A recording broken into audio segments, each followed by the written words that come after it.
Challenge कर रही हूँ। जब हमको भारतीय जनता पार्टी चैलेंज की तो मैं एकदम से चैलेंज कर रही हूँ।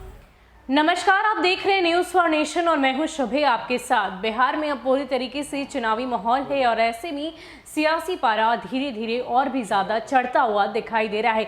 जो भी टिकट के प्रत्याशी हैं, जो भी टिकट लेना चाहते हैं, अब धीरे धीरे नामांकन की प्रक्रिया से गुजरते जा रहे हैं। लेकिन कुछ लोग ऐसे भी हैं जिन्हें टिकट नहीं मिलने पर, वंचित रह जाने पर अपनी नाराज़गी व्यक्त कर रहे हैं। ऐसी ही एक तस्वीर आई है बेतिया से, जहां भाजपा की नेत्री रेणु देवी फूट फूट कर रो रही है और इतनी आहत हो गई टिकट ना मिलने से कि उनसे रहा नहीं गया और सभी लोगों के बीच ही वो फूट फूट कर रोने लगी। हालांकि जो भी अन्य जो नेता थे और नेत्रियां थी वो उन्हें दिलासा दे रही थी, ढाढ़स बंधवा रही थी, लेकिन इन सब के बीच रेणु देवी लगातार रोती हुई दिखाई दी। आप तस्वीरों में खुद देखिए कि कैसे रेणु देवी जो हैं वो आहत हुई हैं और वहीं पर रोना शुरू कर दिया उन्होंने।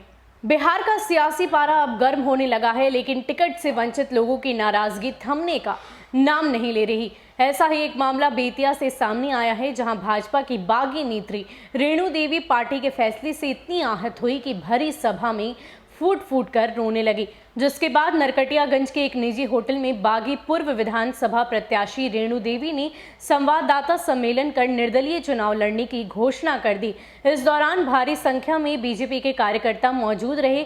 कार्यकर्ताओं के बल पर रेणु देवी निर्दलीय चुनाव लड़ने का हुंकार भर चुकी है और रेणु देवी जब भरी सभा से बोलना शुरू की तो उनकी आंखों से आंसू छलकने लगे। उन्होंने बताया कि कई सालों से मैंने बीजेपी के लिए धरातल पर काम किया है, लेकिन बीजेपी ने आज मेरे साथ धोखा देकर रश्मि वर्मा को टिकट दे दिया, जिससे मैं बहुत ही ज्यादा आहत हुई हूँ। रेणु देवी को रोता देख कार्यकर्ताओं ने एक स्वर में साथ देने का वादा किया। वहीं बीजेपी की पूर्व विधानसभा प्रत्याशी रेणु देवी ने बताया कि जब मैं पिछले विधानसभा चुनाव में बीजेपी से चुनाव लड़ रही थी, उस समय रश्मि वर्मा ने निर्दलीय चुनाव लड़कर अपने भसुर कांग्रेस प्रत्याशी विनय वर्मा को जिताने का काम किया था। साथ ही बीजेपी ने उस चुनाव के दौरान निर्णय लिया था कि रश्मि वर्मा को 6 साल के लिए पार्टी से निष्कासित किया जाएगा, लेकिन अभी 5 साल हुए और फिर से बीजेपी ने रश्मि वर्मा को पार्टी में शामिल कर लिया।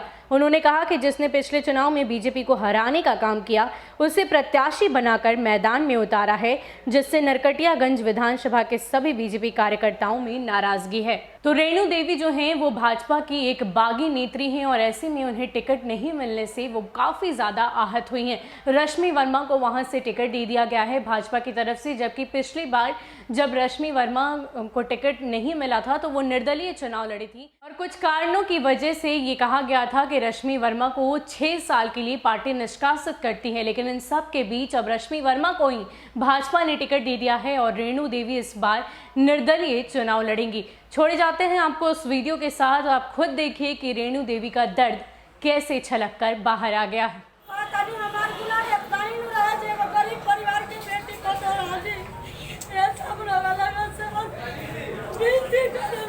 रेणु देवी संघर्ष करो, रेणु देवी संघर्ष करो, हम आपके साथ हैं। गरीब घर के बेटी पकवानी हमरा के निकाले के काम करे ना, हम रगड़ लगन के बीच में रहेंगे और सेवा करे के काम करे।